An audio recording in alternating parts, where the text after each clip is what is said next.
Hi friends, welcome to our channel Raju plumbing blogs. ఈరోజు ఇలా video తీయడానికి గల కారణం ఒక వీడియో ఒకటి వచ్చేసి ఉంది. సో మన ఛానల్ని సపోర్ట్ చేస్తున్న ప్రతి ఒక్కరికి ధన్యవాదాలండి. సో మన ఛానల్ని ఇలాగే ఇంకా సబ్స్క్రైబ్ చేసుకొని మంచిగా వ్యూస్ అండ్ సపోర్ట్ చేయాలని మనస్ఫూర్తిగా కోరుకుంటున్నాను. సో ఈరోజు టాపిక్ వచ్చేసిందంటే, మనం చేసే వీడియోస్ చాలామందికి నచ్చి సో కాల్ చేయడం అయితే జరుగుతుంది. సార్ ఇక్కడ మాకు నిజాంపేటలో వర్క్ చేయాలని నిన్ననే వేరే సార్ ఫోన్ చేశారు.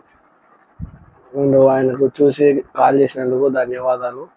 అండ్ మన ఛానల్ని బాగా సపోర్ట్ చేస్తున్నారు. Thank you so much. ఈ 2-3 డేస్లో మనం వీడియోస్ అయితే ఏం అప్లోడ్ చేయలేదు, సో కొంచెం బిజీగా ఉంది. సో మన ఛానల్ని ప్రతి ఒక్కరు సబ్స్క్రైబ్ చేసుకోండి. కొత్తగా చూస్తున్న వాళ్ళు ఉంటే లైక్ చేయండి, కామెంట్ చేయండి. మన ఛానల్ని ఇలాగా ముందుకు తీసుకెళ్ళాలని మనస్ఫూర్తిగా కోరుకుంటున్నాను. మన ఛానల్ని ఇలాగే సబ్స్క్రైబ్ చేసుకుని ఇలానే సపోర్ట్ చేయండి. అండ్ ఇలా కాల్ చేయడం అనేది నిజాంపేట నుంచి చాలా ఆనందంగా ఉంది. సో మనం ఏ ఊరికి వెళ్ళినా తగ్గేదిలే అనేటట్టుగా మనం వర్క్ చేస్తాము. సో ప్రతి ఒక్కరికి thank you so much and support చేసినందుకు థ్యాంక్ యూ.